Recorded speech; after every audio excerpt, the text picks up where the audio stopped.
Y yo veo gente que dice, no, es que he comprado pues, un NPL de 200.000 de deuda con activo de 800 de valor, le he comprado por 190.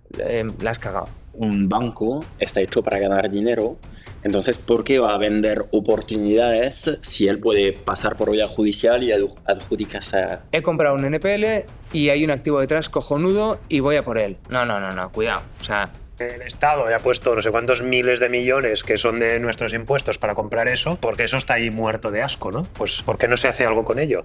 gestionar un inmueble, o sea, no es tan pasivo como parece. Parece que todo va a petar dentro de un par de meses. Lo que no puedes pensar es, yo estoy comprando un NPL, estoy comprando un activo. No, estás comprando un derecho de crédito. Yo siempre lo digo, yo no quiero vender por vender. Para mí antes va a asesorar, formar, y cuando la persona ya sepa un poco de qué va y entienda en qué está invirtiendo su dinero, entonces podemos entrar a invertir, ¿no? Va a ser guay. Es un tema que a mí me apetece saber más Sí. de ello. Está poniéndose un poco ahí de ¿Sí? moda. ¿Se pone Sí, de moda? está de moda. Tenéis el viento a favor. Bueno, sí, yo creo que está cambiando bastante la tendencia a nivel de fondos de inversión y de bancos y esto nos da esa posibilidad. Sí. Vale. O sea, Y no es la en el- falta de encontrar oportunidades más también. sencillas que cada Bueno, eso para el podcast, ¿eh? Espera, va. Empezamos. Vale. Si os parece bien, bienvenidos al Juego del Ladrillo, un lugar donde nos gusta hablar del sector inmobiliario de una forma quizá más desenfadada. Y hoy tenemos como invitado especial a David Roig, que vamos a hablar de NPLs, él viene de defensa, pero sobre todo para los que no tengáis ni idea de lo que son los NPLs, hoy vamos a desgranar punto a punto, sobre todo también la parte de riesgos, incertidumbres y de leyes, para entender, David, qué caray son los NPLs y sobre todo, qué diferencia tienen con las cesiones de remate. Pues gracias por la invitación. Os voy a contar. Un NPL no deja de ser un sinónimo de un préstamo impagado, ¿vale? Las siglas de NPL es Non-Performing Loan, que es un préstamo que está comportando de forma errática, ¿no? No está pagando. ¿Cuándo es un NPL a nivel bancario? Cuando pasa más de 90 días de mora. Cuando una persona impaga, a los 90 días ya se le declara un préstamo impagado y es considerado un NPL. O sea, serían 3 cuotas. 3 cuotas, exacto, 3 meses. Qué heavy. Sí. Es rápido, Es ¿eh? poco. Es poco y de hecho a nivel bancario se ha cambiado bastante esto porque antes a las 3 cuotas tú podías ya meter la demanda de ejecución hipotecaria y ahora la nueva ley lo cambió y estableció que hasta las 12 cuotas no puedes judicializarlo para ver si la persona pues tiene ahí la oportunidad de volver a pagar y hacer un poco el... Para entenderlo, si tengo un préstamo y pago al cabo de 11 cuotas impagadas, no Bueno. habrá proceso judicial. En principio no. Es decir, lo que dice la norma te es... puedes financiar con ello, ¿no? Exacto. Alexis ya está. Lo siento, voy a financiar. os hago mucho los bancos, pero... Con una salvedad, Alexis. Antes, si tú impagas al banco, al primer mes te podía judicializar. Y entonces Vale. te vencía todo el préstamo y te pedía todo el importe. Esto pasó luego a los 3 meses. Y con la ley que se estableció en 2019, lo que te dice es que a las 12 cuotas, o si tu impago supera el 3% del importe que tú debes. El importe total. ¿Vale? El préstamo puede ser hipoteca o cualquier otro tipo de... O sea, preignoraciones... Puede ser cualquier cosa, sí. De hecho, los NPLs como tal, a veces la gente piensa siempre que un NPL tiene una garantía hipotecaria inmobiliaria detrás, ¿no? Lo típico, pues me he comprado mi casa, lo he hipotecado y eso es un NPL como tal, ¿no? Hay NPLs que no tienen garantía. Una tarjeta de crédito que no tiene garantía, pues es un NPL. Una póliza personal es un NPL. Un préstamo para comprarte un barco es un NPL. Con una garantía, pues naval, ¿no? Tiene un barco. Ahora, los NPLs que se trabajan más y los que en Fendia, por ejemplo, estamos más enfocados es el NPL que tiene una garantía inmobiliaria. Siempre hay un subyacente. Siempre hay aunque un sea una subyacente. tarjeta de... Siempre la hay. Vale. Siempre la hay. Y esa parte inmobiliaria es lo que te permite realmente ver el recorrido de recuperabilidad, ¿no? O sea, En el caso de que el dinero preste dinero a una persona física, lo que sea, pero no hay nada de garantía, no se podría pasar a ser un NPL. sí. Tú puedes tener una tarjeta de crédito, vas al banco y le dices, oye, quiero un préstamo personal de 10.000 euros. Y pagas ese préstamo personal. Eso es un NPL. Vale. Pero no tiene garantía. La garantía siempre sirve Que para... la persona física, bueno, que la Exacto, persona física vaya a física pagarlo. o sociedad o quien sea. O sea, un NPL, el que es más común y el que corre más por el mercado, ¿cuál es? Pues yo, David, voy al banco, le pido 200.000 euros para comprar mi piso de 250, me da un préstamo y al cabo de unos meses impago. ¿Ese préstamo con qué está garantizado? Con ese inmueble, ¿no? Si yo impago, el banco, ¿qué seguridad tiene? Que con ese inmueble, realizando ese inmueble, se va a pagar la deuda, ¿vale? Es la garantía que tiene. Entonces, cuando tú compras ese NPL, estás comprando la deuda y el subyacente. No compras el subyacente, sino que compras es el derecho de crédito frente a esa persona. O sea, por ejemplo, el Banco Santander tiene un préstamo frente a ti de 500.000, ¿vale? Tú tienes la propiedad de una casa pues, en Barcelona que vale 700.000 euros. Si yo voy al Banco Santander y le compro el derecho de crédito, yo me subrogo en la posición, paso a ser el banco frente a ti. Vale. Y te digo, oye, a partir de ahora me debes a mí 500.000. ¿Por cuánto se Pero compra? la casa sigue siendo La del casa sigue siendo propietario. tuya. ¿Por cuándo he comprado yo ese NPL, ese derecho de crédito? Y es un tema entre el banco y yo. La negociación. Que Exacto. sea, sí. Igual lo he comprado por 300. Pero yo, frente a ti, mañana paso a ser, dijéramos, tu acreedor y tú me tienes que pagar a mí el 500.000. Si no me lo pagas, ¿qué pasa? Pues dijéramos que yo tengo que ir al juzgado, a un juez, a pedirle como su ayuda, ¿no? Oiga, usted, mire, es que tengo un cliente que no me paga lo que me debe y usted me tiene que ayudar a cobrar. ¿Y cómo me va a ayudar? Pues, oye, es que hay un inmueble que está como garantía para pago de ese inmueble. Pues vamos a ejecutar este inmueble para que con lo que se obtenga de él, te pague. ¿Siempre es así? ¿O puede haber directamente una negociación con el propietario? Suele haberla. De hecho, vale. ¿Y qué pinta tiene esta negociación? O sea, ¿cómo...? Lo natural es que la haya. Lo natural es que cuando alguien impaga su préstamo, el banco lo primero que tiene que hacer es ofrecerle soluciones de, oye, ponte al día, te doy una carencia, ¿cómo lo solucionamos? He tenido un problema puntual, me he quedado sin empleo o no, o la crisis financiera que hubo del 2007, ¿no? Eso sería natural. Ahora, cuando ya acumula una serie de demora, ¿no?, que supera los 3, 9, 12 meses, los 3 todavía es pronto, pero los 9, 12 meses, y ya el banco puede judicializar, y ahí, dijéramos, es un poco crónico. Ya dijéramos que volver a pagar todo lo que has acumulado de deuda es más complicado. Vale. O sea, ya se está enquistando la situación, ¿no? Y ya hace como inviable de que realmente esa persona llegue a pagar. ¿En qué momento el banco decide que vende esa posición? Y es un tema bancario, y aquí yo también me gustaría ubicaros un poco en lo que fue la crisis, dijéramos, financiera del 2007 y cómo ha evolucionado hasta hoy, ¿no? Porque es un tema sobre todo a nivel de contabilidad bancaria, ¿vale? 2007 nos encontramos con la crisis financiera, un estallido brutal donde los bancos tienen una tasa de morosidad en sus balances del 14%. Eso quiere decir que si tienes 100 préstamos, 14 están impagando, ¿vale? Esto multiplicado. Esto a nivel europeo es un riesgo de quiebra bancaria brutal. De hecho, ¿qué pasa? Europa, el Banco Central Europeo lo que dice es, oye, bancos españoles, empezar a desinvertir inorgánicamente como sea para que esta gente, pues, para que vuestros balances se saneen, porque no podéis tener un 14% de mora de gente que os impaga. ¿Qué hace el Estado español? Crea la Sareb. La Sareb es el banco malo, ¿no? El banco malo, ¿para qué sirvió? Básicamente sirvió para que el Estado español rescatara una serie de bancos, les quitara la mora que tenían y la pusieran en la Sareb, como una entidad pública para que gestionara esa mora y la recuperara, ¿no? Y así saneaban los balances de los bancos. ¿Qué hicieron además los bancos? Empezaron a vender carteras de NPLs monstruosas. 30.000 millones, 10.000 millones, 5.000 millones. ¿A quién? A los fondos de inversión, pues Blackstone, Cerberus, Lone Star, BlackRock, ¿no? Todos estos. A los fondos buitre. Fondos, bueno, conocidos también como Los malos. y estos fondos de inversión, ¿qué hicieron? Pues empezaron a desinvertir. Vieron años al principio malos y luego mejores porque había mucha incertidumbre a nivel español, a nivel normativo, etcétera, ¿no? ¿Esto por qué ha evolucionado mucho? Ha evolucionado mucho porque la tasa de morosidad de los bancos hoy está en el 2%. ¿Vale? Los bancos ya no tienen esa presión regulatoria de un banco español, de un banco europeo que les dice, oye, quítate esta mora, ¿no? Porque es que CaixaBank está en un 1.8. Con lo cual ya no tiene necesidad de, dijéramos, vender grandes carteras a los fondos, sino que se abre un mercado mucho más secundario. Más retailer, ¿no? Más retailer de pequeño y mediano inversor. Vale, ahí es donde yo empiezo a ya no entenderlo, porque un banco está hecho para ganar dinero. Entonces, ¿por qué va a vender oportunidades si él puede pasar por vía judicial y adjudicarse? Bueno, que hace la negociación que no sale y puede ganar el proceso. Ahí es un tema contable. Un banco, cuando tú le impagas una cuota, pero no solo cuando tú le impagas una cuota, cuando tú tienes un riesgo de algún tipo, por ejemplo, te has divorciado o te han echado del trabajo, ese banco ya está obligado a dotar tu préstamo a pérdidas en su balance a 7 años.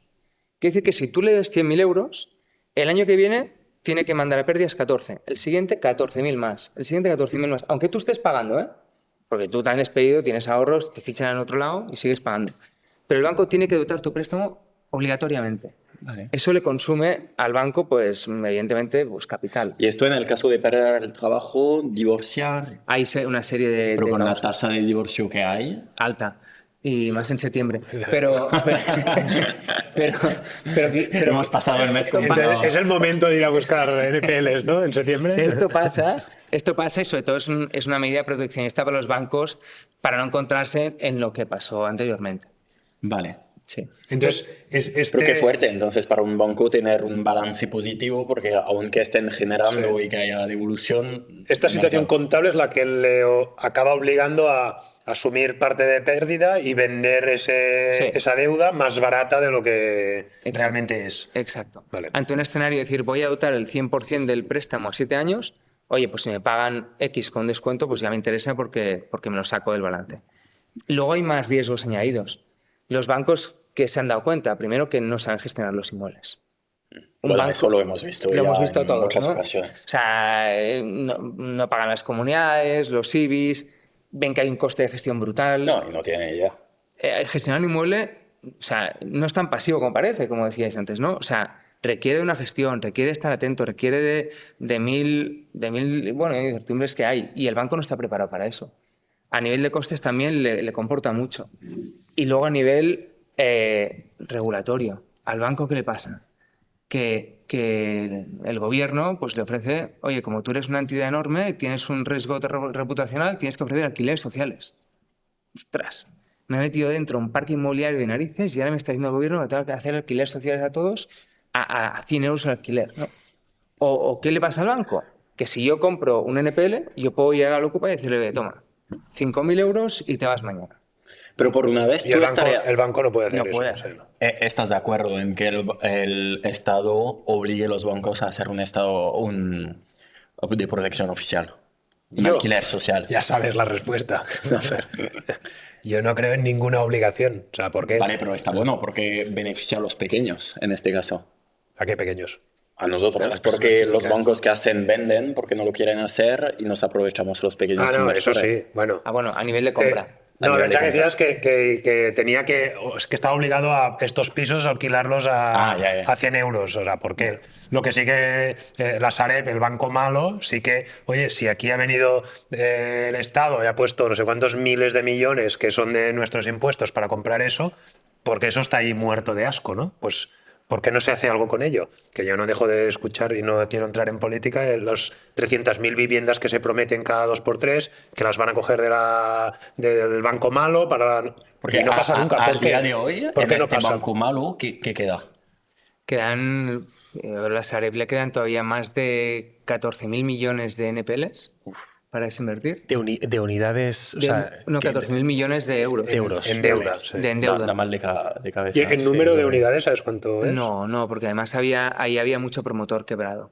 Y lo que no se vende es porque ya es una mierda que no la quiere nadie, o, Claro. o cuál es la situación. Lo bueno ya se esfumó. No, de hecho, En la Sareb, que después en tú la has Sareb, dicho que mucho se vendió a fondos, que ahí puede haber Sí. puede Sí. pasar lo mismo. A ¿no? Blackstones que están marchando de España. Esta es Sí. otra, que luego hablaremos. En la Sareb, de hecho, mucho que no se vende no es porque fuera malo, sino a veces al contrario. Es porque era muy bueno y es muy bueno y han querido, dijéramos, quedárselo ellos para venderlo luego activo a activo, ¿no? Inmueble a inmueble.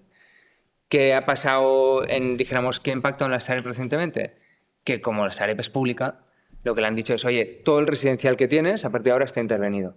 Y todo se va a ir a la sociedad de vivienda pública que hemos creado, ¿no? El SEPES. Pero no pasa. Sí, han mandado ahora 30.000 viviendas. Y están ya puestas o sea, Están discutiéndose ahí perímetro tal. Hay un conflicto de interés. Van a y es seguir que- hablando. No, bastante hay un tiempo. conflicto de interés y es que cuanto más mandes a la empresa pública, menos gente necesitas en la Sareb, ¿no? Con lo cual, ¿qué Bueno, ya. interés hay ahí de cuánto me saco? Porque me tengo que sacar también a gente. Entonces, bueno, ahí hay un tema de conflicto de interés. Yo tengo la duda de, al final, el que compra riesgo y compra rentabilidad. Háblanos un poco del tipo de producto que se puede encontrar en una plataforma como la vuestra. A nivel de riesgo y rentabilidad, o sea, estamos hablando de unos tiempos y el riesgo está en ese tiempo, ¿no? En esa tier que tú estás comprando. Sí. Dentro de los NPLs, y eso es muy importante, puedes diferenciar si es un NPL que está sobregarantizado o un NPL que está infragarantizado. ¿Esto qué quiere decir? Por ejemplo, sobregarantizado quiere decir que yo tengo un derecho de crédito, 200.000 euros, pero tengo un inmueble detrás que me lo garantiza que vale 500. Pues estoy en una buena posición, tranquilo, he comprado bien y sé que hay un inmueble detrás que me garantiza todo mi derecho de crédito. Porque en este caso, si vende el banco, ¿vendería por el precio del inmueble o por el precio de lo que queda de la deuda? De la deuda. De la deuda y descontada, ¿vale? Vale. Y descontada. Y el otro caso es... Siempre es así. O sea, por ley no puede vender más que... Podría vender por más, pero el inversor se estaría equivocando. O sea, si yo tengo un derecho de crédito de 200... No sé si pasa, pero exagero. Una deuda de 200.000 y que el piso vale 3 millones de euros. Yo la compro a medio el millón. banco lo va a vender por, yo qué sé, en lugar de 300 que hay de deuda, 150, cuando vale 3 millones. Va a defender solamente la deuda. Va a decirte que Sí. te la vende por 300 o por 200, pero no te va a vender... O sea, ¿podría venderte por 500? Podría, pero tú, inversor, la estarías liando mucho. ¿Por qué? ¿No? ¿Por qué? Porque el piso vale 3 millones. Ya, pero si tienes una persona razonable, primero, si no hay más, dijéramos, obligaciones sobre ese inmueble, una persona razonable, el propietario o el deudor, lo que haría sería vendo y te cancelo la deuda. ¿Cuánto es la deuda? 200. Pero no todo el mundo es razonable con su No, casa. pero, Bueno, ya, pero no te si puedes no es arriesgar. razonable, Sí, si, sí. si no es razonable y no negocias con él, ¿qué pasará? Que irás a un procedimiento judicial, ¿no? Ojalá no sea razonable, ¿no? No, pero no te creas, porque si vas a un procedimiento judicial, lo que te pasa es que irás a una subasta pública. Y en la subasta pública el mercado es inteligente. El mercado lo que demuestra las subastas públicas de inmuebles es que es inteligente. ¿Y qué pasa? Que van a pujar fuerte. ¿Dónde va a estar tu límite de cobro? En tu deuda. En tu deuda, porque ahí tú tienes 200, le vas a sumar intereses, costas judiciales, tal. Vas a cobrar 230. Pero no, o sea, no más. Si viene alguien a la subasta y paga 1,5 millones, el diferencial, eso se va para el deudor, al propietario. ¿Y por qué en la subasta no se va a ofrecer más que eso? Si al final te llevas un activo que vale 3 millones de No, euros. sí, igual en la subasta viene alguien y oferta 2 millones y se lo queda por 2 millones. Pero lo que digo es que Pero tú solo te yo como acreedor solo te quedarías vale. lo que me deben. Porque en la El que subasta... se llevaría ese diferencial es el que es el propietario que tiene la deuda. Exacto. Vale. De hecho, eso es uno de los principales riesgos, ¿vale? Cuando tú compras un NPL. O sea, lo que no puedes pensar es, yo estoy comprando un NPL, estoy comprando un activo. No, estás comprando un derecho de crédito. ¿Con qué está garantizado este derecho de crédito? Con un activo inmobiliario. Maravilloso.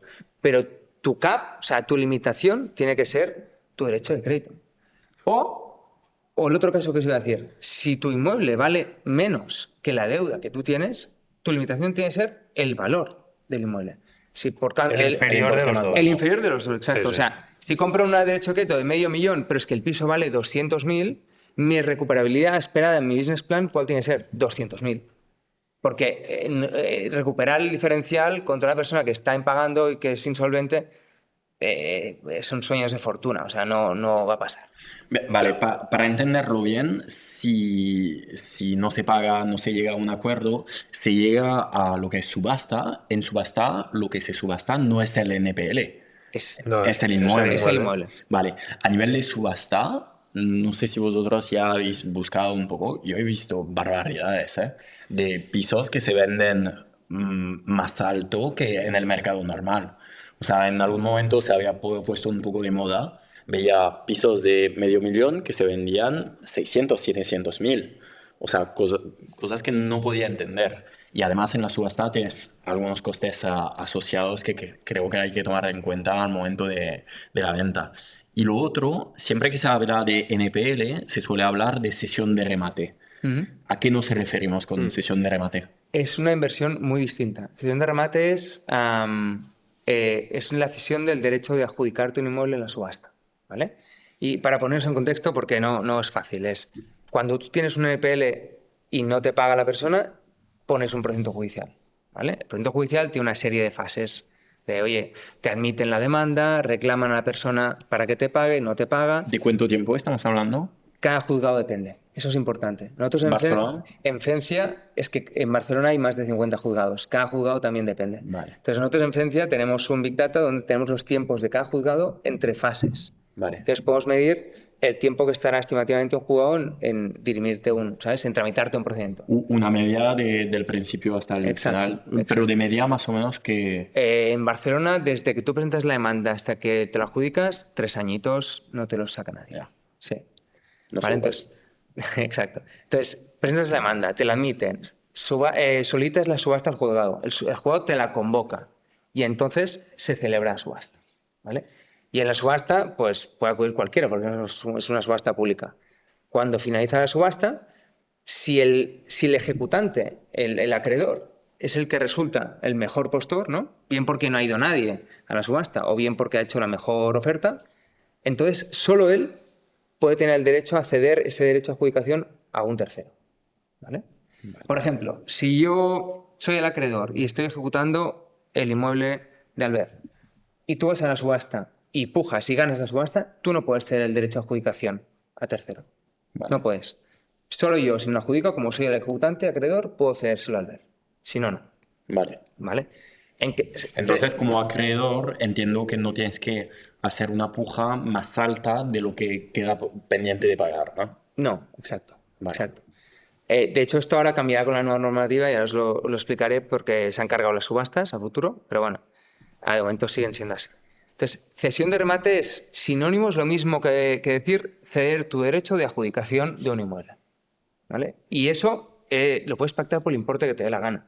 O sea, yo puedo adjudicarme un inmueble por 400.000 euros y tener una deuda de 600, pero yo puedo acordar contigo y te lo cedo por 200. ¿Vale? ¿Qué tienes que tener en cuenta aquí? ¿Qué me tendrás que pagar tú a mí? Me tendrás que pagar los 200 y luego cuando vayas a calcular tu ITP vas a tener en cuenta el importe por el cual yo me lo he adjudicado en subasta, que eran 400. ¿Para qué? Para calcular pues, el 10% sobre 400. Vale. ¿Vale? Hay pequeñas matizaciones que tienes que tener en cuenta por los importes. Pero dijéramos que la cesión de remate, una diferencia muy importante al NPL es que la cesión de remate es algo estrictamente inmobiliario. Entonces, en subasta le interesa mucho al acreedor ganar la misma subasta. Porque luego se queda un poco con el derecho de hacer más o menos lo que le apetece y ganar la negociación. O no, te voy a contar un caso, mira. Un inversor nuestro compra un derecho de crédito de 3 millones. Vale. ¿Qué tenía como garantía este derecho de crédito? Os lo digo, mira, compró por 500.000, ¿vale? ¿Qué tenía como garantía este derecho de crédito? Un edificio en Malgrat de Mar de 4 pisos, 25 parkings y 5 trasteros. ¿Vale? ¿Qué valía eso? 1.800.000 aprox. ¿Vale? Y medio millón, ¿eh? Has dicho que... 500.000 pagó por el derecho de crédito. Estaba ya en subasta convocada, ¿vale? Vamos adelante. Nos dice, oye, chicos, quiero que trabajéis las cesiones de remate de forma anticipada a la subasta. ¿Vale? ¿Por qué? Porque tengo tanta deuda que sé que puedo defender la adjudicación. Y quiso hacer el remate de un piso, 19 plazas de parking y los 5 trasteros. Las cedió el piso, los 19 parkings y los 5 trasteros por 400.000 euros. Y se ha adjudicado los 3 pisos y dos parkings por piso por el diferencial, 100.000 euros más costes, que eran unos 50.000 de AJD. O sea, por 150.000 se ha sacado 3 pisos y 2 plazas de parking por piso. Y él, era una inversión que él veía inmobiliaria y financiera. Porque si lo hubiera querido, hubiera dicho, oye, yo voy a fomentar las pujas en subasta y salgo de aquí pues con 1.200.000, ¿no? Y ya está, y me olvido de los pisos porque yo quiero hacer inversión financiera. Tenemos casos... ¿En cuánto tiempo esto? Esto pues compró en abril y ya se ha hecho la cesión de remate y la subasta se hará a finales de año. Sí, porque ha pactado la cesión de remate futura ya. ¿Qué tipo de cliente se os acerca a vosotros? O sea, ¿estamos hablando de personas físicas que están empezando o sociedades, patrimonialistas? ¿Cuál es el perfil ¿Qué un tickets? poco? Tickets, de todo. Diría que algo bueno del mercado que ha cambiado es que los grandes fondos ya no tienen cabida. Ya no se venden grandes portfolios, ¿no? Ahora lo que el banco tiene o pequeños fondos tienen es, oye, quiero vender posiciones una a una, porque ya no me viene el fondo de turno y me oferta 20 céntimos, ¿no? O 30 céntimos. Entonces eso permite al pequeño inversor comprar posiciones una a una. Tenemos desde inversores que compran pues, pequeños portfolios de 5 millones, posiciones de 3 millones, de 10, y el pequeño inversor que nos compra una posición de 30.000 euros. O sea, mes pasado vendí una posición de 26.000 euros. ¿Y cuáles eran las características de esta posición? Esta en concreto era un NPL de, creo que era deuda 65.000 y era un piso en Murcia de unos 95.000. Y lo O compré sea, por piso 26. 90.000, la deuda eran 60 y pagó 30. Y pagó 26. 26. Vale, para entender un poco, porque son rentabilidades que casi todos los ejemplos estamos hablando de un por tres, o sea, de Son lo que has dado. Pero Bueno, son no, en este caso sería un por 2, ¿no? Porque, bueno, un poquito más de por 30.000 por 2. 90. Iremos, o sea, No, pero tú no ganas 90. no, Máximo es la deuda, ¿no? Bueno, pero habrá que ir a subasta y en subasta puede tener doble sorpresa. Su escenario prudente debería ser limitarlo a la deuda, 60.000, Vale. menos los costes. ¿Qué le ha costado comprar este NPL? Pues 5.000. 26 más 5. Por eso es un por 2, ¿no? Exacto. Por dos. Por 2. Bueno, igualmente si son luego suena números la muy- flauta y se adjudica el inmueble, pues un por 3. Claro. Y a celebrar. Pero son números muy bonitos y creo que tanto en alquiler es como flip nos No se cuesta ¿no? consigue. llegar a estos números. ¿Por qué no es más conocido? Bueno, para mí la pregunta creo que tiene que ser ¿cuáles son los riesgos que hay aquí? Sí. Sí. Los riesgos primeros es que no es una inversión apalancable. Tú no puedes financiar una compra de un NPL. ¿Vale? Tienes que ir a pulmón. O sea, 200.000 euros. Bueno, pero más que un riesgo es Bueno, puedes o no puedes, ¿no? Exacto, pero también el coste de capital, ¿no? Y son 200 bueno, one shot, ¿eh? En un solo pago. En un solo pago. El coste de capital, ¿por qué? Si vas a multiplicar por 2, Bueno, ya, pero si me financian, o sea, si yo voy al banco y me hipotecan una casa y me financian un 80% y la alquilo y puedo comprar luego otra y tal, que no meter a inmovilizar los sí, 200 pero yo por ejemplo, lo comparo con comprar un piso ocupado, ¿no? Tampoco puedes financiar, por tanto, también tienes que meterlo todo a pulmón. ¿Cuál es el riesgo? Que hay un ocupa, ¿no? Y que ese ocupa pues puede no marcharse y se te quedan ahí bloqueados. Por eso yo pregunto aquí es, oye, vale, la situación es la misma, no puedo financiarme, o sea, ¿qué cosas pueden ir mal que al final no haga el por 2 y me quede igual o pierda dinero? El corto plazo, el ocupa y ya está, dijéramos, al final de todo el procedimiento, con lo cual sabes que lo puedes sacar, negociar con él, hacer un desahucio y ya puedes o hipotecarlo o venderlo. Sí, o sea, no hay forma de que esa persona se quede ahí, de que no se pague, de que no... El ocupa. Sí. Bueno, un piso ocupado como tal. Bueno, lo ocupa, sí, el propietario que ya está impagando Ah, y que tú has propietario. comprado la... El propietario puede tener derecho a una moratoria, por ejemplo, ¿vale? Que es un Esto caso sería uno de los es uno riesgos. de los riesgos, Vale. exacto. Riesgos del NPL. ¿Moratorias de qué estamos hablando? Moratoria es que el gobierno de España en el 13 aprobó una normativa que te decía que si tú te habían, dijéramos, ejecutado el inmueble, lo habías perdido Sí. y eres una persona vulnerable, que es que tienes que reunir una serie de parámetros, pues más de 75 años, cobrar menos del SMI, etcétera. Entonces tienes derecho a quedarte a vivir ahí ¿Cuánto? sin pagar hasta el 2028. ¿Vale? Esta moratoria la han ido Tengo un piso aprobando así. cada Y que- 4 años. Exacto, y que cuando llegue el 2028 dirán que es hasta el 32. Igual le ¿no? pega una pata de 4 años más. Vale. O sea, Con lo cual- hay un riesgo de que no veas ni un duro. Hay un riesgo de Sí, que... pero este riesgo lo tienes cuando ocupas igual.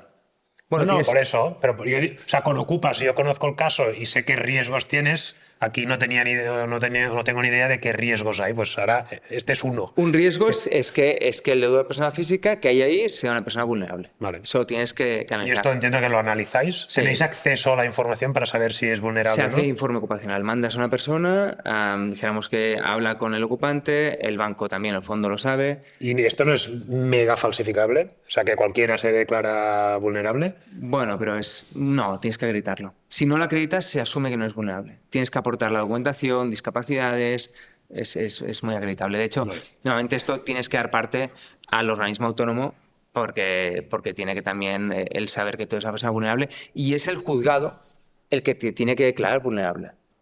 ¿Y si es vulnerable, os metéis en las operaciones?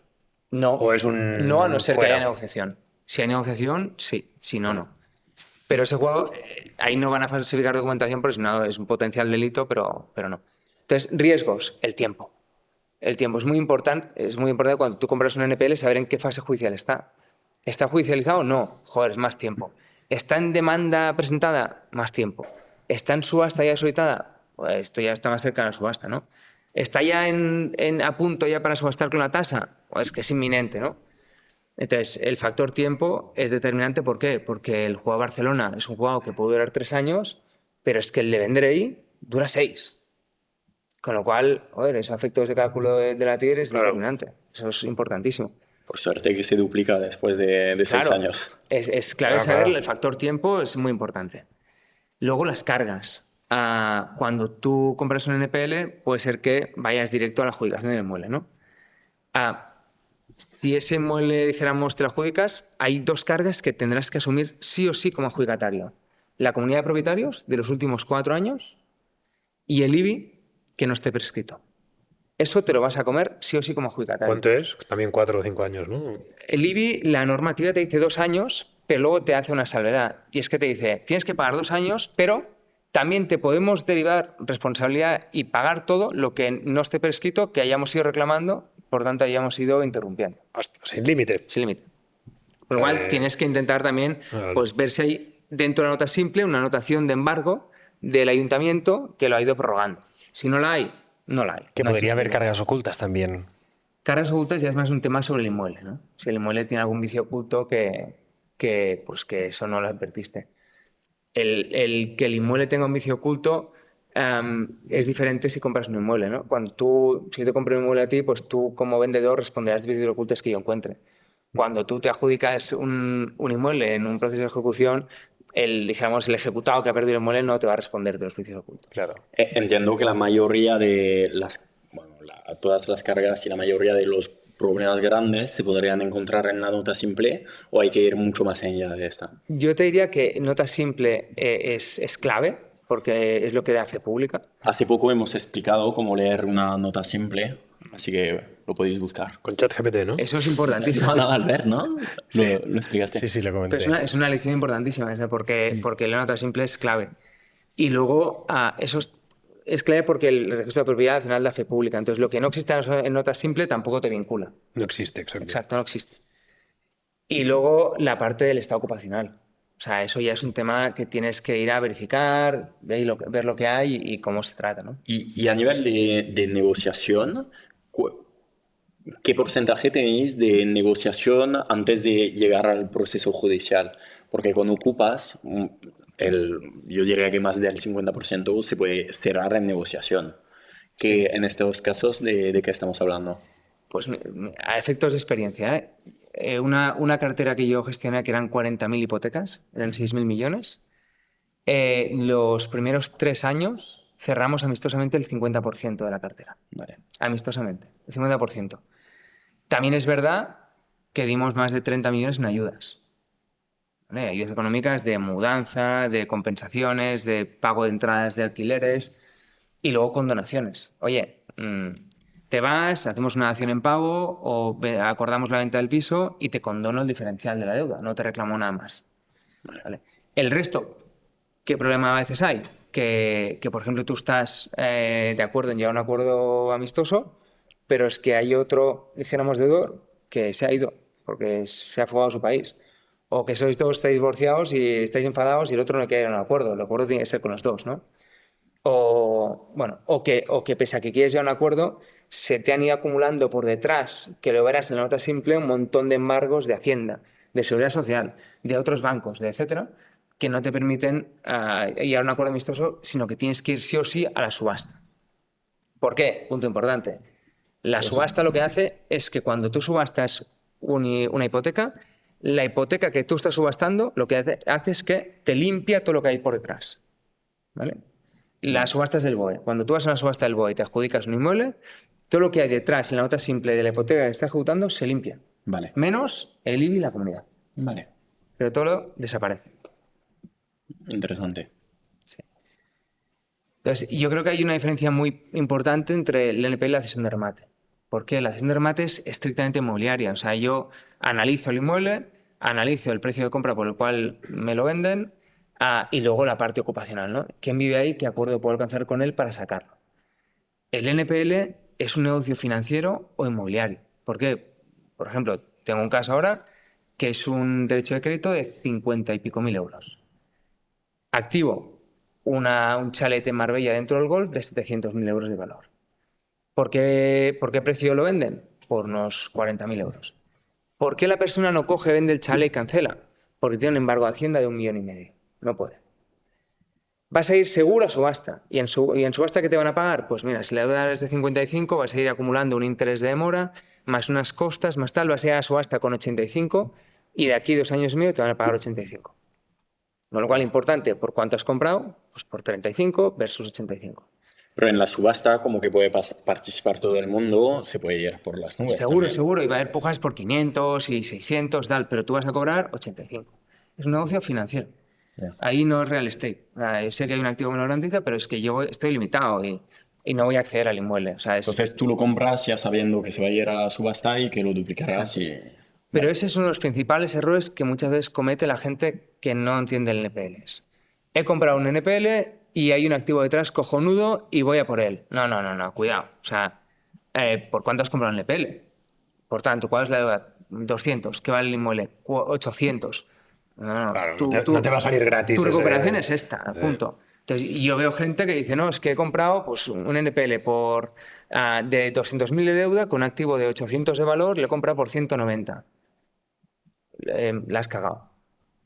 ¿Por qué? Porque es que cuando tú compras un NPL de 200, primero, sobre los 200 tienes que pagar una JD, que es un impuesto de actos jurídicos documentados, un 1,5, venga. Luego tienes que inscribir eso en el registro de la propiedad. Luego tienes que pagar al notario. Luego tienes que pagar a un abogado y un procurador para que te lleven el asunto. Es que te has quedado sin margen. Es que cuando te vayas a la subasta y te paguen los 200 más 20.000 más de interés y costas, es que te has ganado. Nada. O sea, entiendo que suele interesar, oye, poder llegar a un acuerdo con el que tiene que pagar el crédito o llegar a la subasta lo más rápidamente Lo posible. más rápido posible, pero lo más importante, comprar bien. Ya. Yo puedo comprar un derecho de crédito de 200 con un activo de 800. Sí, lo puedo comprar. ¿A cuánto? Pues a 120, 130. ¿Por qué? Tengo 70.000 de diferencial, le resto los costes y me voy a ir a cobrar pues unos 230. ¿En qué fase judicial está? En subasta convocada. Bueno, pues venga, 9 meses, 12. Y voy a sacarme 100. Y ese es un negocio financiero. El perfil es más bien profesional. Vuestro El cliente inversor. NPL no es una persona física. No, sí, hay... No, pues, a los tickets que ha comentado son... pero y que sí. después al final entiendo que vuestro servicio... A nivel fiscal. Sois los que aportáis el conocimiento. O sea, Exacto. si yo tengo los, no sé, 100.000 euros o 30.000 euros, Exacto. yo no me entero de nada y ellos son los que hacen la magia. Sí. Yo creo que ahí hay el valor añadido, ¿no? De hecho, o sea, el inversor que tenemos es inversor ahora mismo muy particular y también mediano, profesional, pero que ha empezado ya a invertir en inmobiliario hace años y ahora está pasando el NPL, ¿vale? Para adelantarse un poco al ciclo. Pero yo creo que aquí más que vender, yo siempre lo digo, yo no quiero vender por vender. Para mí antes va a asesorar, formar y cuando la persona ya sepa un poco de qué va y entienda en qué está invirtiendo su dinero, entonces podemos entrar a invertir, ¿no? Pero sobre todo es explicarle antes el qué. Y un no te va a dar muchos sís. Yo he tenido gente que me ha venido y me ha dicho, oye, quiero comprar este NPL y le he dicho, no, es un churro. Y ahí yo estoy perdiendo porque no estoy cobrando nada y yo voy a éxito. Pero es que es un churro, es que no tiene margen. ¿Que cobráis un porcentaje a éxito? A éxito. Vale. ¿Sobre el margen o sobre el hecho de que la operación se haya... Sobre la transacción, Vale. sí. Hacemos el asesoramiento, analizamos, hemos creado un software analítico que básicamente es código, es matemático algebraico con un big data enorme. Y luego ahí lo que hacemos es contemplar siempre el escenario más prudente. Luego ya si hay un amistoso que lo mejora, maravilloso, pero siempre el más prudente. Pongamos un ejemplo para entender el más prudente y el best case.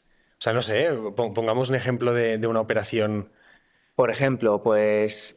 ¿Y prudente en qué variable? A nivel de tiempos. por ¿En ejemplo, qué decías, variables a nivel esto que tenéis nivel de tiempo. cada a juzgado. nivel de tiempos y luego también a nivel de recuperabilidades, ¿no? Por ejemplo, hemos cerrado una transacción en la Costa Brava, que es un piso muy bien ubicado, valor del piso unos 550.000 euros. ¿Vale? Fase judicial, subasta solicitada. Todavía le quedan unos 12 meses hasta la subasta. Deuda, 480.000 euros. ¿Vale? Precio de compra, 200. ¿Vale? O sea, drivers, 200 el precio de compra, 480.000 de hecho que tú que has comprado, valor de inmueble 550. Escenario prudente.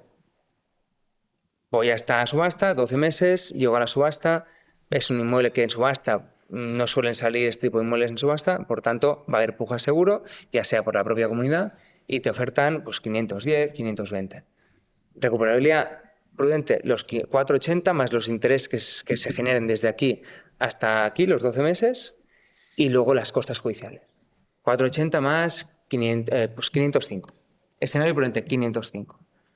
Escenario optimista, 550, que es adjudicarte el inmueble en subasta, si no hubiera postores. ¿Vale?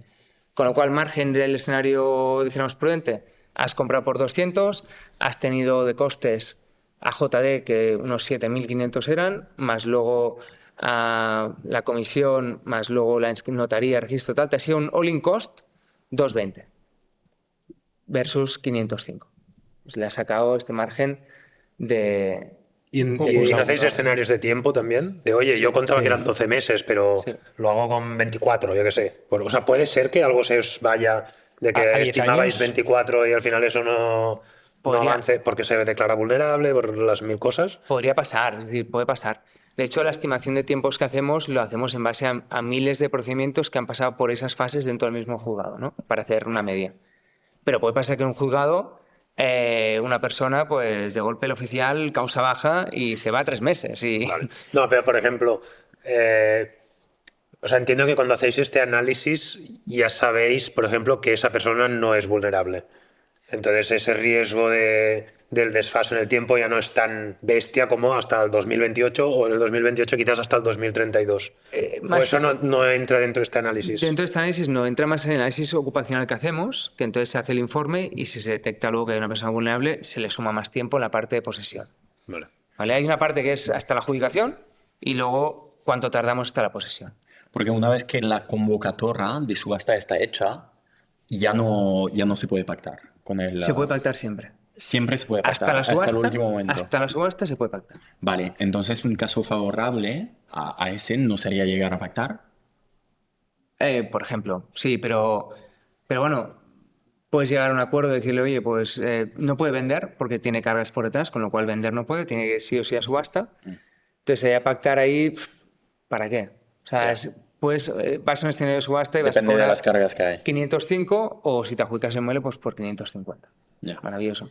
Ahora, ¿qué vas a pactar? Sí, puedes pactar rapidez, ¿no? Decirle, oye, allánate en el procedimiento, que es que digas que tú no pones trabas, ni te opones, ni nada, ¿no?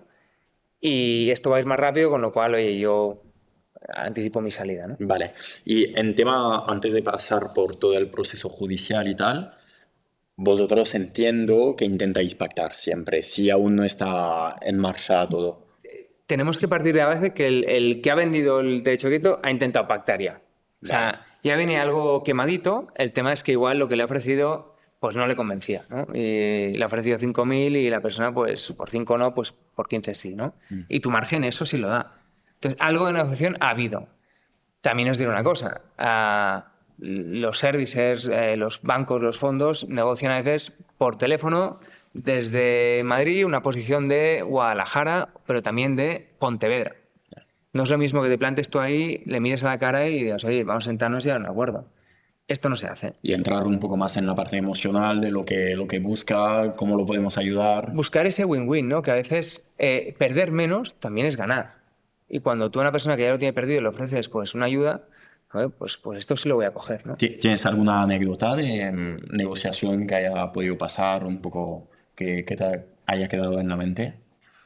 Muchas, porque he negociado bastantes NPLs, pero mira, había una persona que era entrañable, era un hombre de Irán que vivía a todo tren, hizo un préstamo de 2 millones de euros sobre un chalet en Castelldefels Pedagogal con vistas al mar y no pagó ni una cuota en la primera. Era un genio.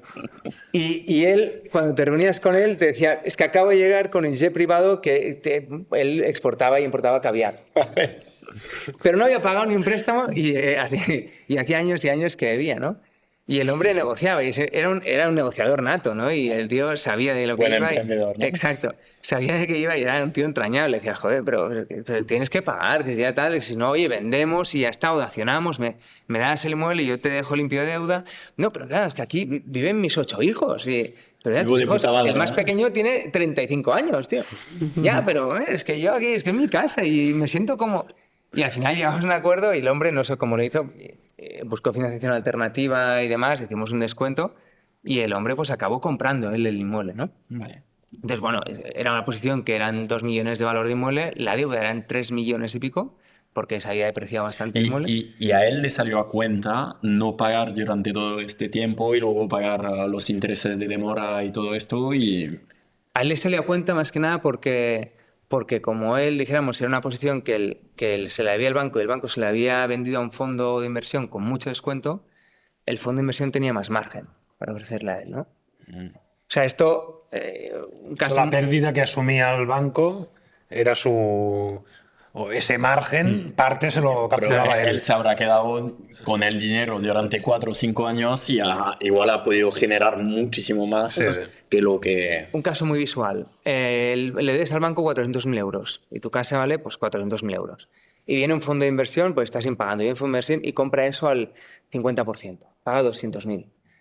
El fondo al día siguiente coge y te llama y te dice, oye, Alexis, Dame 300 y... dame estoy yo. 300 y te lo cancelo. Y tú ya debes 300 en lugar de 400. ¿sí? Claro, vas ahí y pagas los 300, se ha llevado el fondo 100.000 en nada, en un mes. 100.000 y ya está. Y tú pues has adquirido con 100.000 de descuento. Eso puede bueno, pasar. eso. Pero Ya veo. La próxima... Ah, Entonces, David, ya no NPL, sino el del otro lado del NPL, ¿no? O sea, comprar Ahora- deuda y... ahora que hay tanta incertidumbre, ¿no? Que si el oro y la plata y la deuda y la inflación y máximos históricos inmobiliarios, tal, ¿es un buen momento para NPLs? O sea, para el que tenga liquidez, que tenga un dinero que no sabe mucho qué hacer con él y que le da miedo meterse ahora en un SP500 porque, bueno, pues porque parece que todo va a petar dentro de un par de meses, ¿no? O es un momento... ¿Crees que es bueno el NPL? espero que no pete. Tengo bastante en SP500 por desconocimiento. Pero... Pues yo, por ejemplo, soy un auténtico inexperto en la parte bursátil o en oro y demás. Y en cambio el NPL, también por conocimiento, me ha dado cierta seguridad porque tienes un inmueble detrás que te lo respalda, ¿no? Entonces, sí que tienes que jugar con la potencial depreciación de ese inmueble, ¿no? Oye, ese inmueble que va a perder valor, cómo está el mercado inmobiliario, pero yo creo que estamos en un mercado inmobiliario bastante sólido actualmente. La calidad, dijéramos, del crédito ahora es mucho mejor que hace 15 años. Hemos aprendido mucho, la banca aprendió mucho del error que cometió concediendo préstamos a destajo y el mercado es sólido. Entonces, yo creo que un EPL es una inversión más segura en el sentido de que es que tienes un inmueble que te lo respalda, ¿no? Lo más sensible, quién hay detrás de ese inmueble. ¿Es una persona vulnerable, no? ¿O que el deudor es un promotor, es una sociedad? No tengo ese riesgo. También puede ser que caiga el meteorito mientras tanto y en la subasta a nadie le interese ese producto. Puede pasar, puede pasar. Pero bueno, ahí te lo adjudicas y ya está. Pero sí, a veces sí, estamos hablando de que compras a mitad del precio del inmueble, o sea, por mucha crisis que hubo, no sé, en el 2007, Sí, ¿cuánto sí. cayó, cuánto llegó a caer todo? Un Depende de la zona. 40 y zonas Quiere decir que tienes un margen Sí. de seguridad importante. Pero bueno, que si estás en la castellana, súper bien, porque fluctúa poco, pero si estás en medio de la España vaciada, ese inmueble... Sí, depende, pero realmente en la España vaciada hay menos transacción. También hay menos impago, ¿eh? Vale. Va mucho en la tónica. En la zona norte de España hay muy poco impago. Se va por carácter, pero... Y luego en la zona mediterránea, islas y Madrid, hay mucho más impago. Y el impago se concentra en Cataluña, Valencia, Murcia, Andalucía, Madrid y las islas. Canarias sí. Vale, ¿y por qué el Estado se ha cargado todo el tema de subastas? Se lo ha cargado, se lo ha fulminado. Las subastas judiciales hasta ahora pues han sido un mecanismo donde lo cambiaron, lo hicieron electrónico, ¿no? Sí. Y ahí puedes ir a poner tus pujas sin tener que ir a ningún lado. Según mí fue una cagada Y- maestra para el inversor. Porque cuando había 30 personas en la sala al principio, ya éramos 3.000 en la web conectado al mismo tiempo. Pero esto lo hicieron para proteger al deudor propietario. Ya. ¿Por qué? Porque antes en un mercado pequeño de subasteros te repartías las subastas Sí.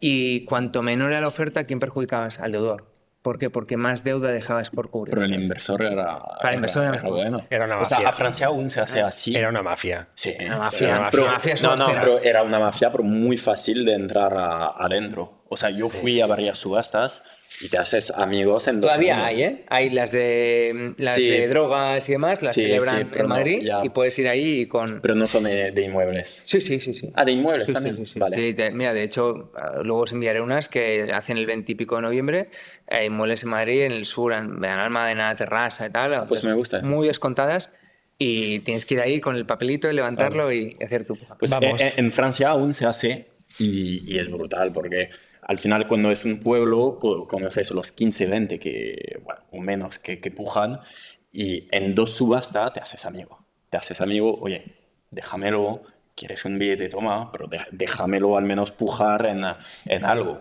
Y yo, el contacto humano puede ser que no sea tan bueno para el que tenga que recuperar el dinero, pero creo que como inversores al final hacemos un trabajo bastante de emocional, de contacto humano, de negociar con la persona. Y a mí me gusta ir a ver el compañero y decirle, oye, este para ti, este para mí, y por todo qué el ahora, mundo contento. por qué ahora se ha cargado esto? Se O lo han sea, cargado porque... pasamos a digital y a digital Sí, también. se lo han cargado porque ahora tú entras en el portal del BOE, las subastas duran 20 días y tú puedes hacer tu oferta, ¿no?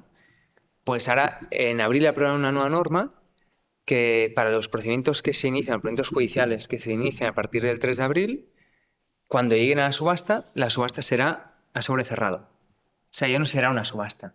Ya no haré yo 200 y tú me superas 205, no, no. Sin ver las otras ofertas tienes que hacer tu oferta. Con lo cual ya no es una licitación, ya no es una subasta. No. Es simplemente, oye, yo mando mi oferta sobre cerrado y a ver si gano o no gano, ¿vale? Entonces ahí habrá, ya no se pican, con lo cual solamente subirá menos, ¿vale? Y luego hay otra cosa. ¿Y tú crees que en este caso el mercado va a ser más justo?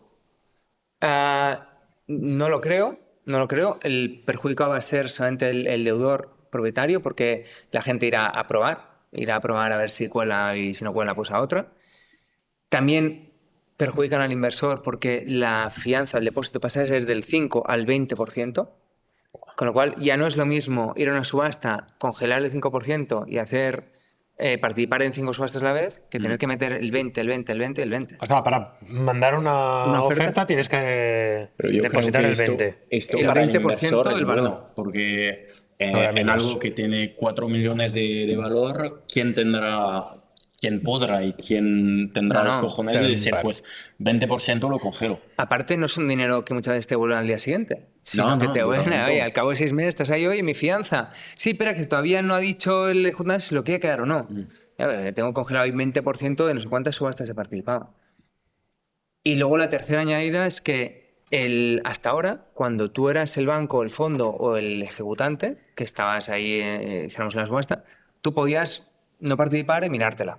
Entonces, si tú hacías una puja por 100, yo tenía una deuda de 300 y decía, bueno, da igual. Luego, cuando finalice la subasta, yo le había jugado, oye, no, que me la adjudico yo porque tengo deuda y como si no hubiera hecho nada. Ahora no. Ahora el banco ya no puede hacer eso, ni el fondo, sino que tiene que participar como uno más en la subasta, también sin ver la oferta. ¿Qué va a hacer el banco o el fondo? Ostras, tengo un inmueble de 300.000 euros, una deuda de 500. Yo no me puedo arriesgar a que aquí haya ofertas de 100 o de 110. Pues voy a hacer una oferta de 290 o 280 y luego ¿qué haré? Trabajar la sesión de remate. Con lo cual, la nueva normativa se ha encargado las subastas judiciales, pero será una buena posibilidad para que los subasteros que hay actualmente o interesados en las subastas migren hacia los NPLs o las sesiones de remate. Pero no acabo de entender el interés del Estado en hacer esto. Y tampoco se lo han cargado. Vale. Se lo han cargado Interesante. porque perjudican primero al deudor, porque no hay esa limitación, con lo cual no le permiten ir a maximizar el precio y que le resten menos deuda. Y luego porque es que no es una subasta, es una No, sobrecerrada. esto... Y luego porque también invalidan la posibilidad de entrada de inversores. ¿Y no será por una norma o alguna obligación europea? No, no, esto ha sido ley de ciencia procesal que le llaman, que ha sido para un poco digitalizar más los juzgados y automatizarlos. Y, bueno, de hecho, la cesión de remate hasta ahora ha sido presencial, tenías que ir al juzgado a acreditar el pago y todo, y a partir de aquí poco, unos meses, será digital, no tendrás ni que ir al juzgado. Vale. Entonces, estos bancos que soltan carteras, ¿en qué momento suelen soltar más cartera, más... Mira, ahora mismo hay en el mercado 80.000 millones de NPLs. Vale. Los bancos no es que vendan carteras, ahora mismo no están vendiendo carteras. No están vendiendo NPLs carteras. NPLs sueltas. se venden NPLs sueltos. Mm. Entonces, de hecho, el origen de Esencia como plataforma fue, oye, bancos, ya no necesitáis vender grandes paquetes de carteras, sino que queréis vender uno a uno. Con lo cual, que necesitáis una plataforma que os ordene este tránsito y permita al inversor tener una accesibilidad y una transparencia hacia el producto, ¿no? ¿Y hay algún momento mejor o peor? ¿O es No hay igual de ciclos. comprar en enero que en diciembre? Bueno, cuando llega el último trimestre siempre hay descuentos del año, ¿no? Y sobre todo por un tema de objetivos. O sea, Ya. todo el mundo tiene objetivos y cuando van así y le va el bonus del año, joder, Pero bueno, esto baja pasa precio. con NPLs y pasa con con todo. Sí, con cualquier todo. activo de... Pero sí, cuando viene final de año los precios se descuentan. Y también no tanto por final de año, sino a veces cuando un fondo alcanza su ciclo. Un fondo de inversión cuando llega a España o a otro país, tengo una vida de unos 5 años. Máximo venga 7. Pero claro, mis bonistas, que son la gente que ha invertido en mi fondo, pues le estoy diciendo que en 5 o 7 años le devuelvo el dinero, ¿no? Con una rentabilidad X. No puedo alargarla mucho más. Entonces, ¿qué ha pasado en España, no? Y es una de las preguntas que a veces me hacen, ¿no? ¿Por qué el fondo vende el NPL y lo vende con descuento? Si le ha comprado el banco. Primero porque igual le compró al banco 30.000 millones y le compró con un descuento de narices y vendiendo el NPL o revendiendo el NPL con un descuento está ganando dinero, ¿vale? Tiene un buen margen. Y segunda, porque es que el fondo está llegando a su madurez y tiene que desinvertir esa cartera y sacársela de encima. Con lo cual también los descuentos son más agresivos, ¿no? Vale. Y al final, un NPL, no estamos hablando de un activo inmobiliario, pero un activo financiero con una variable inmobiliaria, ¿no? Totalmente. El NPL que he conocido y el que tratamos en Francia es un NPL que siempre tiene un inmueble detrás que garantiza ese derecho de crédito. Cualquier tipo de inmueble, ¿eh? Naves industriales, solares. Suelos, naves. Mira, hoy me ha llegado un cine. Un cine en Toledo que está vacío, cojonudo, a valor del cine 1.200.000 y me ha llegado Oportunidad del mes. oportunidad del mes. Pero un cine 1.200.000 y no porque crea mucho en los cines, ¿eh? No voy hace años, digo, un tema de logística, pero 1.200.000 de valor, cesión de remate en 450. ¿Para qué lo veo yo? Quizá para trasteros. Mm. No para cine como tal, porque... ¿Con cargas asociadas o solo No. está? Tendrás el IBI. No hay comunidad, Vale. porque aquí no hay comunidad de propietarios, está un edificio entero, pero tendrás el IBI. Vale. Pero no hay más. No hay más cargas. Y en estos casos, ¿esperáis que os venga el cliente con el producto o llamáis a empresas de rasteros para ver si les puede llegar a encajar este tipo de producto? Nosotros tenemos como dos clientes como tal, que es el que nos da el producto para que lo trabajemos, ¿no? Y luego el cliente que nos lo compra, ¿no? Que son todos los bancos o trabajáis con 4. Trabajamos con ahora mismo 10 fondos de inversión y con 3 bancos. Vale. Y luego tenemos sobre todo el cliente principal, que es el que compra, el inversor. Es el que nos asesoramos nosotros, ¿no? Le decimos, oye, esto encaja con tu perfil. Primero lo publicamos nosotros en nuestra plataforma, que te tienes que registrar porque hay datos sensibles, ¿no? Tenemos también ahí criterios de inversión y luego también, en función de la zona, de tickets, etcétera, pues vamos a proponérselo al inversor. Muy bien. Me dices, oye, David, tengo 200 para invertir y me gusta Girona. Pues yo sé que tengo un pipe en Girona que te puedo proponer mañana de cesión de remate y de NPLs. ¿Qué TIR quieres? Pues una rentabilidad mínima anual de un 15. Pues venga, estas 4. O sea, la mayoría de personas que invierten contigo es para una rentabilidad y no realmente para acabar adjudicándose el No es inmueble, ¿no? patrimonializar. Compran TIR. Es TIR. Compran TIR. Compran TIR, pero Ya, está bien. porque también nosotros para analizar un producto tenemos que prever un exit, ¿no? Una desinversión. Luego, si tú quieres patrimonializar, puedes patrimonializar, ¿eh? No, Ya. O sea, por ejemplo, el de Malgrat de Mar, que se ha quedado los 3 pisos, se os va a quedar en patrimonio. Vale. Ya. Y cada piso y las 2 plazas, 50.000. Pues ahí luego la TIR del alquiler pues va a ser maravillosa, ¿no? Pero es caso a caso. Muy interesante, muy bien. Yo abriría al público para ver si alguien quiere hacer alguna pregunta. ¿Alguien se atreve? Sí. En las NPL, ¿influye si es primera vivienda del ejecutado o no influye nada? La pregunta es si influye si es primera vivienda o no. Sí, muy buena pregunta. Primero por un tema de sensibilidad y vulnerabilidad potencial, ¿no? Cuando tú tienes una primera vivienda, tienes más números de que la persona, pues si además cumple el requisito de vulnerabilidad, pues ahí tengas un flag, un red flag que analizar de, oye, esto va a ser más complejo o no. Si es una segunda residencia o tercera donde la gente pues, va en verano o en invierno, pues oye, la parte más vulnerabilidad la saco de la ecuación, ¿no? Y luego hay otro componente que es en la subasta. ¿Por qué? Porque lo que quiere la ley española es proteger más lo que es la primera vivienda, ¿vale? Con lo cual, cuando tú vas a la subasta, si es primera vivienda, vivienda habitual, los porcentajes que te fija la norma son más altos que si no es vivienda habitual, ¿vale? Esto a efectos de que, tenía que explicar un poco lo del valor a efectos de subasta, pero cuando tú vas a pedir un préstamo al banco, lo que hace el banco que es, oye, vamos a tasar ya tu vivienda y la tasamos en 400, por si algún día me impagas, va a salir en 400 en la subasta. Eso te protege y no, te protege ante fluctuaciones de mercado, que es que si tu piso mañana baja de valor, igualmente a 400, ¿sabes? De aquí 10 años. Y si sube, a 400, ¿vale? Entonces, cuando tú vas a subasta, esos 400 son los que te marcan, oye, por cuánto alguien se lo va a poder quedar en la subasta. Si es vivienda habitual, por el 60% de esos 400. Si no es vivienda habitual, por la deuda o el 50%. Es más laxo si no es vivienda habitual. O sea, siempre cuanto sea más alto, mejor. Cuanto más alto el valor de efecto de subasta, peor para el inversor. Sí, mejor para el deudor. Mejor para el deudor, exacto. Sí. ¿Alguna otra pregunta? ¿Cómo se volvería líquida una NPL que sea, por ejemplo, un crédito personal, ¿no? Que no tenga una garantía, por ejemplo, como un inmueble? ¿Cómo se? Perdón. ¿Cómo se volvería líquida? O sea, líquida. Una NPL, por ejemplo, que sea un crédito personal, que no tenga un sí, piso, sin tenga... garantía. Sin garantía. Sí, sin garantía. No Básicamente, compras. cuando tú compras un NPL que es una póliza personal o una tarjeta de crédito o lo que sea, yo te diría que lo que primero deberías analizar, si puedes, es la potencial solvencia de esa persona, ¿no? Es una persona que su tren de vida pues gasta, no gasta, está en CIRBE, no está en CIRBE. El préstamo personal de normal se compra muy barato. O sea, que sepáis que más o menos en mercado un préstamo personal se está comprando en torno al 2%. ¿Vale? Pero O sea, en ese caso entiendo que habrían pactado con el banco ya. el o con el inversor, fondo. el inversor El que deudor. compra. ¿El deudor?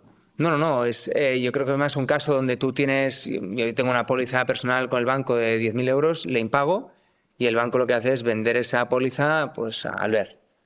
Al ver esa póliza, lo que el mercado está pagando por estos préstamos personales está en torno al 2%. Porque se sabe que será muy complicado recuperar el dinero.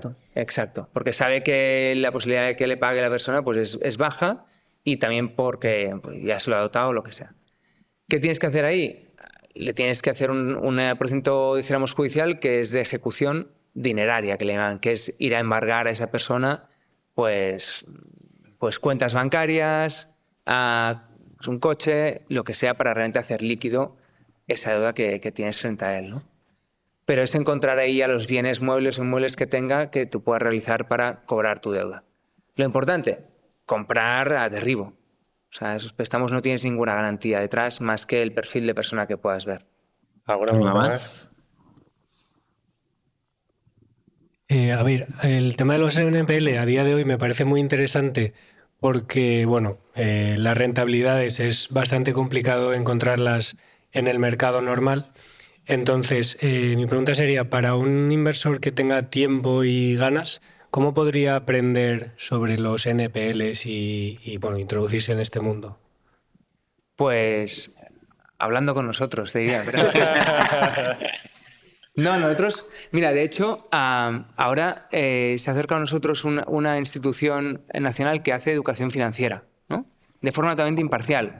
Y es brutal porque hacen educación financiera para niños, educación financiera para mayores, cómo hacer un Bizum, educación financiera de qué es el interés compuesto, qué es el IPC, y quieren introducir dentro de su catálogo de formación los NPLs. ¿Por qué? Porque ven que cada vez hay más gente que está interesando por, dijéramos, la inversión en sí, y también lo voy a decir, cada vez hay más gente que no tiene ni idea de lo que es un NPL que quiere venderlos. Entonces, no todo vale. O sea, para vender un NPL tienes que saber un poco de qué va, tienes que tener un bagaje jurídico, y hay gente que se piensa, va con listados de, oye, mira, tengo 100 NPLs y cómprame uno. Y no, vender un NPL requiere cierta responsabilidad porque te puedes enganchar. Entonces, esa parte de educación es muy importante. Mira, hoy hemos lanzado, por ejemplo, en LinkedIn, en la cuenta de Agencia, guía de inversión en NPLs. ¿Vale? Es una guía completa, con una serie de... Tocamos todas las cuestiones. Evidentemente, habrá más dudas que se plantean y demás. Nosotros en la web podemos, o sea, un usuario puede agendar con un asesor y nosotros le explicamos el caso, los riesgos, los retornos, los tiempos, todo. Ahora, en breve, estamos a punto de empezar a hacer una academy. Una academy donde vamos a explicar todos los pasos del NPL y todas las formaciones. Hay gente que eso lo monetiza y hay cursos de NPLs que pagas y demás. Para nosotros es más el poder crear esa formación y esa escuela de gente que entienda lo que es un NPL, que luego, pues evidentemente, cuando lo haya entendido o le hayamos asesorado, pues puedan comprar. Pero igual luego también tenéis como el family banker, ¿no? De que Sí. la persona que no quiere dolor de cabeza, ¿no? Y dice, oye, tú, dame un 15-20% de rentabilidad y, oye, David, me fío de ti, dame un par de... O sea, Sí. que al final me imagino que hay la academia, ¿no? Del que quiere aprender, que está súper bien, y luego el que no tiene tiempo de aprender y lo que quiere es fiarse de alguien que sepa. Tenemos gente que nos dice, oye, yo me fío de vosotros, llevarme la gestión, invertir. Y te tienes que ganar esa confianza. Al final te están depositando su dinero en algo que no acaban de conocer, pero por eso también es importante qué background lleves, ¿no? Claro. ¿Qué renta? O sea, una vez un NPL que gestionáis vosotros, etcétera, y que has dicho éxito, pues sobre esa rentabilidad vosotros os quedáis una parte, obviamente. ¿Qué rentabilidad le acaba quedando al inversor más o menos de promedio, una operación tipo? Al año. Anualizada, sí. No nos quedamos una parte, ¿eh? Nosotros, cuando tú compras una NPL, nosotros te cobramos un fee de transacción. Independiente de un si fijo. sea de 1 millón o de 30.000 euros. Sí, un fee transaccional, que acordamos en función de si es de 1 millón o de 30.000, ¿vale? Vale. Y entonces, si quieres la gestión, te llevamos la gestión. Pero si tú ganas un 300% o un 20%, yo no te voy a cobrar sobre esa rentabilidad. Esa es tuya. Vale. Te la has ganado tú. Luego, una rentabilidad media que nosotros defendemos para empezar a entrar en este tipo de inversiones es un 15 neto anual. Si no da un 15 neto anual, no lo analizamos. O sea, no lo analizamos, pero lo descartamos. ¿Vale? Luego, 15 neto después de haber pagado vuestra todo. 15 parte. neto después de haber pagado a nosotros todos los costes de la desinversión, también coste capital también, si se requiere. O sea, todo. Vale, muy Todo, interesante. todo.